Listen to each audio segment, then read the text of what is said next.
eso me sirve para introducir esto por dos razones. Primero, que mis tags no son tan feos. Y segundo, miren esa cantidad de aire que hay en el sistema nervioso, en el canal medular. Este paciente, obviamente le pregunté, ¿está vivo o no está vivo? Me dijo, no está vivo. Este paciente tenía una infección por anaerobios que nadie le diagnosticó a tiempo y terminó dando todo este aire. Y fíjense cómo se mete el aire en el canal medular y fíjense cómo está. Diagnosticar estas cosas de manera temprana es muy importante. Entonces vamos a hablar de cómo hacemos esto. Hernán me va a matar si sabe que estoy hablando de esto, y estamos hablando para el mundo entero con la parte de videos. Entonces hay dos tipos de infecciones espinales, las piógenas y las no piógenas, y hay secundarias que son las quirúrgicas y las iatrogénicas. No sé si vamos a terminar, pero si hoy tienen algún tipo de posibilidad de entender la diferencia entre las tuberculosas y las piógenas, yo creo que logramos una gran cantidad de cosas, porque esto puede cambiar el comportamiento que hacen con los pacientes, y ojalá sus hospitales no les estén pidiendo que cada vez que tengan una espondilodicitis que estén haciendo punciones o biopsias del hueso, que eso no tiene ningún sentido. Generalmente cuando le hacen la biopsia está muy tarde y porque no le están dando antibióticos antes de tiempo. Entonces la espondilodicitis puede ser por vía hematógena, inoculación directa, por infección contigua. La principal manifestación va a ser una de forma hematógena al hueso. Y lo que sucede es que cuando nosotros nos enseñan anatomía, al menos que ustedes tengan un muy buen profesor de anatomía, los libros de anatomía no enseñan que hay 3 cartílagos en el disco intervertebral. Está el núcleo pulposo, el anillo fibroso, pero también está entre el disco vertebral y el hueso, están los platillos que son cartilaginosos, y eso es lo que permite que haya la transferencia de oxígeno de un sitio a otro. Esos platillos son los que se infectan, y ahí es donde, y eso es cartílago, no es hueso, y esos son los que, por eso es que las primeras manifestaciones es que se borran esos platillos. Ahora, si vamos a hablar de lo poco frecuente, y es un paciente que tiene este paciente estaba totalmente infectado, estaba en sepsis, y por cosas del destino decidieron hacer una resonancia magnética, porque los pacientes sépticos generalmente no hablan mucho, que le dolía el cuello, y tenemos este tipo de cuadro. Y fíjense cómo el T1 no muestra mucho, el T2 muestra una hiperintensidad vaga en la región cervical media. El FLAIR, el STIR, perdón, la saturación de grasa en el T2 les muestra un poco más, y fíjense como hay una hiperintensidad que no se ve muy bien en la región ventral. Y tenemos este realce con una colección que no realza. Esto es un absceso. Si ven muchos de esos, trabajan en un sitio donde los pacientes están muy enfermos. Yo no veo muchos de estos, pero suceden, y nosotros tenemos un gran compromiso de poderlos diagnosticar. Fíjense que los discos intervertebrales casi no están involucrados en esto, pero estas son las típicas infecciones piógenas. Aquí hay otro ejemplo. Fíjense cómo hay un desplazamiento lateral de la odontoides, pero también hay erosión de la odontoides, y están viendo este realce que es totalmente irregular. Entonces la osteomielitis solamente son el 3% de los casos que van a ver. Son realmente porque los pacientes están sépticos, tienen algún tipo de proceso infeccioso y se les va para la columna. Cuando esto sucede, les encanta la columna cervical más que las otras columnas. Entonces, cuando vean columnas cervicales, piensen en este tipo de casos. Fíjense la estadística, yo no sé quién hace este tipo de estadísticas, pero es 1 en 250,000 casos. Y los hombres tienen ligeramente más predilección que las mujeres. Se ve más en niños y en personas en la 5ª y 6ª década de vida. Pero esto es lo que nosotros vemos: las infecciones piógenas que llegan a donde más le gustan las infecciones, y es que a las infecciones les gustan esos platillos intervertebrales que se que se localizan en las regiones superiores e inferiores del disco. Pero como no existían cuando uno le enseñaron anatomía, entonces uno no entiende que existen. Pero realmente esos sitios son hipervasculares y es donde hace la difusión del oxígeno que está dentro del cuerpo vertebral hacia el disco, y acuérdense que el disco es la región más avascular que tenemos en el cuerpo humano. Entonces, en las fases iniciales, si ustedes hacen radiografías, no van a ver nada. En Colombia decimos un chorizo significa que no vemos nada. ¿Sí? Solamente después de 2 a 8 semanas. Entonces, radiografías así, hagan muchas, se van a equivocar. Y cuando se equivoquen, por lo menos tómenle foto a esta diapositiva y dicen, pues vieron que era de 2 a 8 semanas.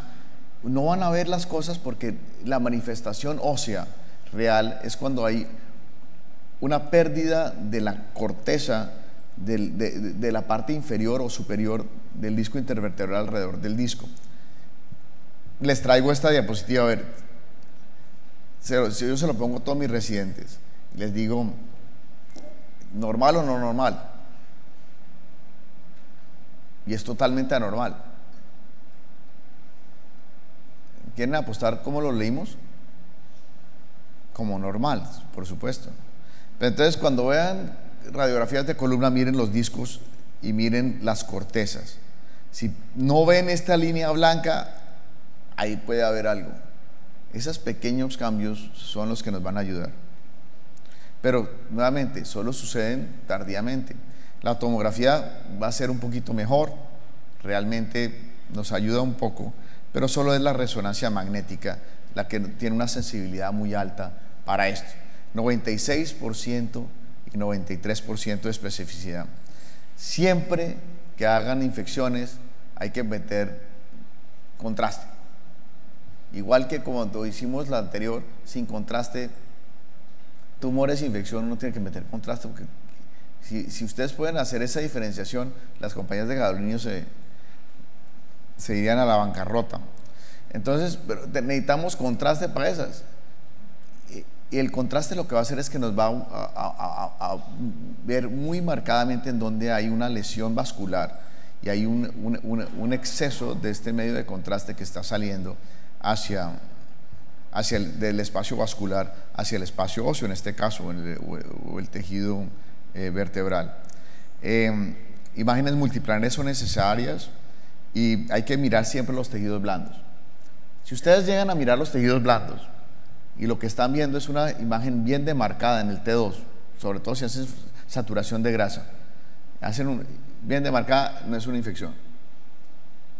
Las infecciones son mal demarcadas, siempre son irregulares y lo que hay es una infiltración de los tejidos blandos, no importa cuál, obviamente si no están viendo el absceso.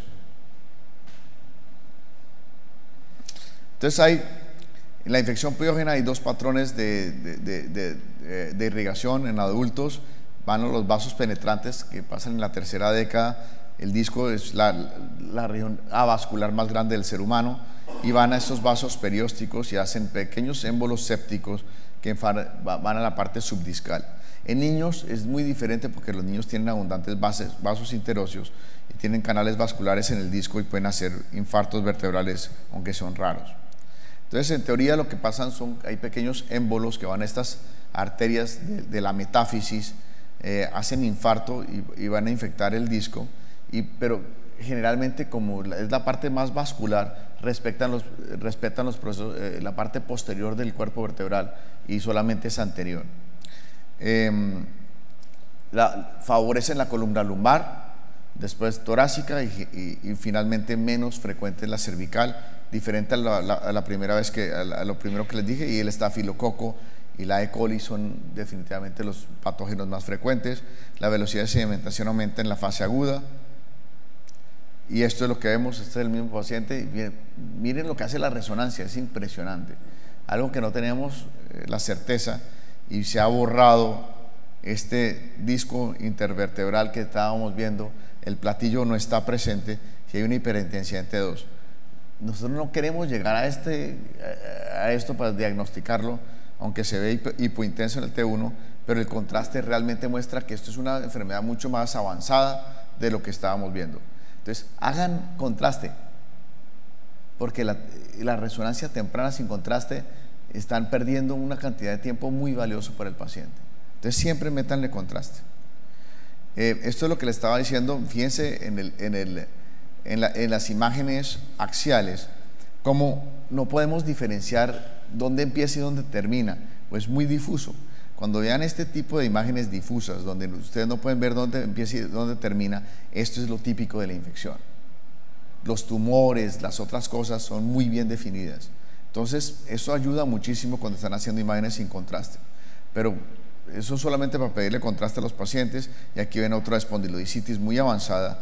Otra vez tienen un absceso posterior que está comprimiendo el canal medular. Y fíjense cómo es de difuso en el STIR estas imágenes, pero el contraste realmente nos ayuda mucho.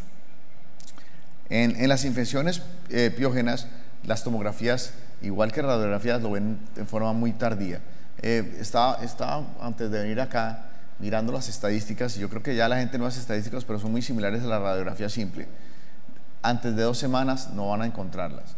Entonces, hagan tomografías solamente, y no son muy específicas. Si quieren, en forma inicial, porque ven muy bien los huesos, pero fíjense aquí como un T2 que no se veía tan anormal, con real se ve claramente que hay un realce en la periferia del cuerpo vertebral. Miren, fíjense que la parte posterior casi que no está involucrada en la fase inicial, y nuevamente tienen una protrusión de tejidos blandos que viene desde la parte del disco hacia la parte central. Hay un realce irregular y hay un absceso. Entonces, sí, el contraste ayuda muchísimo. Una de las cosas más importantes cuando leemos imágenes es no solamente diagnosticar, sino ver las complicaciones. Y aquí nuevamente volvemos a cuáles son las complicaciones, que son el absceso epidural, que haya una compresión del canal medular o del saco dural, que haya un absceso perivertebral, que también, acuérdense que los antibióticos no llegan a los abscesos, o que el paciente entre en sepsis. Estas son de las complicaciones. Ya les había mostrado esta tomografía. Fíjense cómo hay erosión de este cuerpo vertebral. Empiezan a ver que en la resonancia con contraste hay regiones que no están realzando. Aquí está el T2 y hay una pronunciación de la parte ósea hacia el canal medular que es muy lisa. Cuando ustedes ven este tipo de extensiones al canal medular, tienen que pensar que esto no es una cuestión traumática. Los traumas generalmente les dan fragmentos óseos muy bien definidos. Entonces, esto es o infección o un tumor. Como ven, no hay un efecto de masa real, y esto lo que hay es una infección. Entonces, hablemos de la contraparte, que no es alrededor de un solo disco, sino que es la tuberculosis y las enfermedades fúngicas. Entonces, el doctor Pott, en el año 1779, describió esto, que es la enfermedad de Pott. Es una manifestación de la tuberculosis espinal, y se ve principalmente hoy en día en niños en países en desarrollo, y afecta más la columna torácica que las otras columnas. Acuérdense que la piógena era más lumbar y toracolumbar. Aquí están viéndolo en adultos, en la columna lumbar, y definitivamente el PCR ha cambiado la forma como hacemos el diagnóstico de la tuberculosis. Hay 2 tipos principales, que son la vertebrodiscal y la espinal. Frecuentemente la tuberculosis vertebrodiscal se manifiesta de forma, va por el cuerpo de forma hematógena. Le gusta mucho el cuerpo vertebral anterior, y vamos a ver por qué. Inicialmente lo que hay es una reacción inflamatoria con células de Langerhans y epiteloides, y tardíamente se produce una trombosis vascular con necrosis y el típico absceso frío. También lo vamos a ver un poquito. El 80% se extiende a los tejidos blandos, y si van a los tejidos blandos, yo pondría todo mi dinero en el músculo psoas, y en el ligamento longitudinal anterior. Y si vamos a parar en algún momento aquí en esta charla, paren acá y acuérdense que la tuberculosis es anterior. No es central en el disco, le gusta mucho la parte anterior, mucho más anterior que la otra, que la espondilocitis bacteriana o piógena.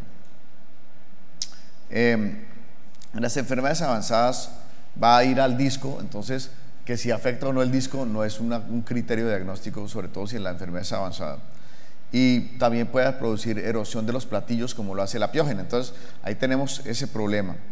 Y crónica, si no hay tratamiento, entonces obviamente hay estas deformidades que son las deformidades de Gibbs, y así fue como se describió la gente que tenía tuberculosis. Sabían que tenían tuberculosis porque estaban hiperquifóticos de Gibbs y tenían la extensión en el espacio epidural, y tenemos que decir ahora. Estuve mirando un poco quién ha tratado de clasificar esto. Yo no sé si ustedes lo hacen, yo no lo recomendaría clasificar, pero hay un intento de clasificación por la Academia Militar de Gulen, que le dicen GATA, y esta es la clasificación. Si hay enfermedad de localización en la vértebra, si hay un absceso, es el 1B, el 2 si hay colapso y absceso con comprensión anterior, y el 3 si hay un colapso severo y un absceso.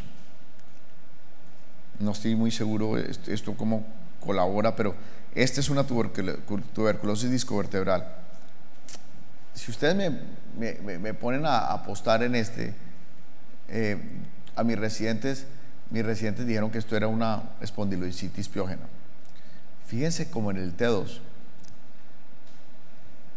si ven que no hay la cantidad de edema que ustedes esperarían con una espondilocitis piógena. Ustedes esperarían muchísimo más cuando tienen este tipo de enfermedad. Esta enfermedad tiene mucho menos reacción inmunológica y mucho menos inflamación que lo que tiene una espondilocitis piógena. Y nuevamente empieza adelante porque a la tuberculosis le encanta esa fracción que hay entre el disco y la vértebra anterior. Y ahí comienza, y de ahí se va o para el disco, para arriba o para abajo. Entonces no es tan sencillo hacer esta diferenciación. A medida que ustedes le ponen contraste, ven como acá hay un absceso, tiene un absceso, pero para la cantidad de enfermedad que hay, realmente no hay un realce tan prominente como si esto fuera un absceso piógeno. Entonces, ¿cuáles son las cosas que nos ayudan un poco más a esto? Entonces, dividen la enfermedad de tuberculosis vertebrodiscal en tres.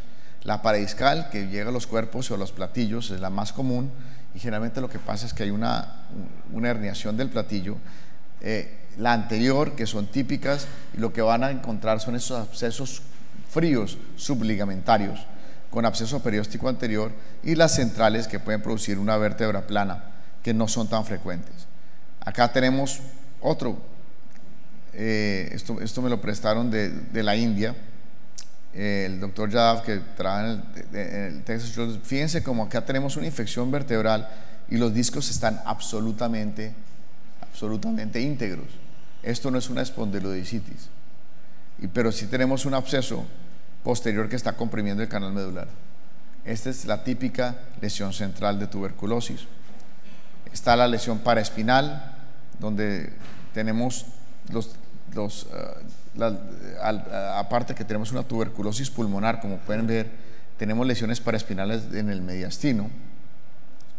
Y estas son las otras complicaciones, que son grandes abscesos, y estos abscesos, como no son abscesos piógenos, se pueden extender mucho, y este es un absceso del músculo psoas del lado derecho. Entonces, ¿cómo hacemos la diferenciación clínica de una espondilocitis piógena versus una tuberculosa? Entonces, la tuberculosa es una lesión paraespinal con bordes bien definidos, no como la otra. La pared de los abscesos tiende a ser delgada y lisa porque no hay el sistema inmune no logra hacer la misma cantidad de reacción que como lo hace la piógena.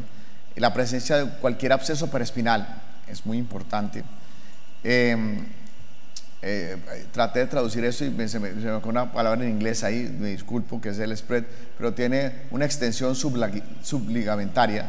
Entonces el ligamento longitudinal anterior tiende a estar desplazado porque por ahí, como es anterior, se va por ahí, y tiende a ir a más de 2 cuerpos vertebrales. La espondilocitis bacteriana le gustan 2. Cuando es más de 2, piensen en otra cosa. Miren el disco. Si el disco no está tan afectado, esto no fue una enfermedad de disco, esto tiende a ser más tuberculoso. Le gusta la columna torácica y puede hacer colapsos de vértebras. Acuérdense la deformidad de Gibbus.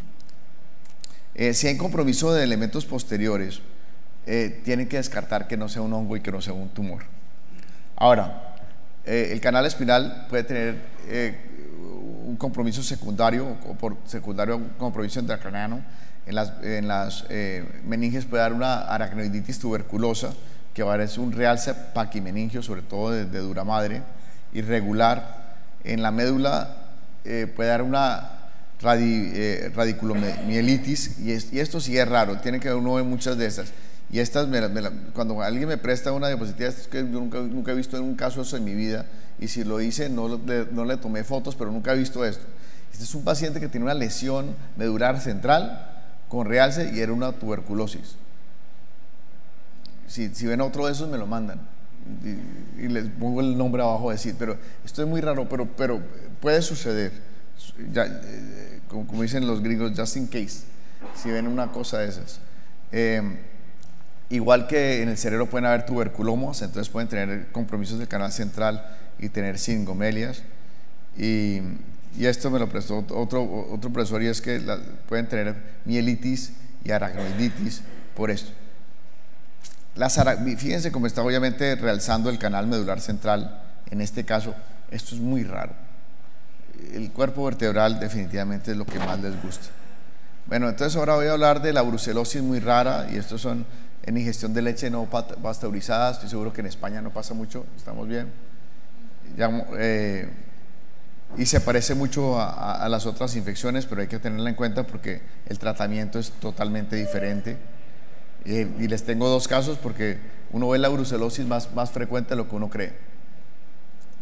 Y las fúngicas, ya voy a terminar con esto, y las fúngicas tienen procesos inflamatorios mucho menos pronunciados, pero pueden tener, las fúngicas les gustan las partes posteriores de la vértebra tanto como las anteriores, entonces uno le puede ayudar eso un poco más.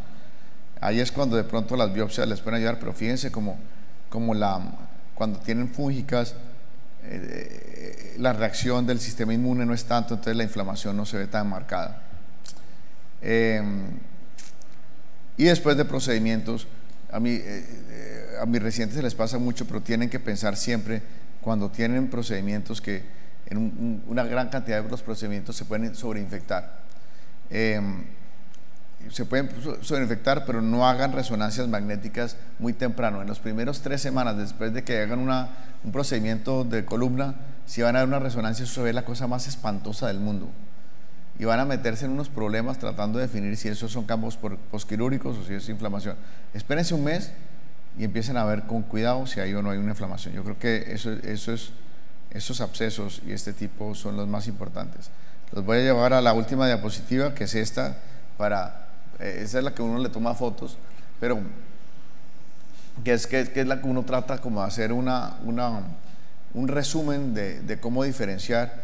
Fíjense como si ustedes siguen estos parámetros, si hay masa paraespinal, si los discos están afectados o no, si hay un absceso, si los elementos posteriores están o no afectados, y si hay diseminación, realmente nos ayuda a hacer esta diferenciación entre la infección piógena, tuberculosia y la neoplasia. Las lesiones pueden ser muy parecidas.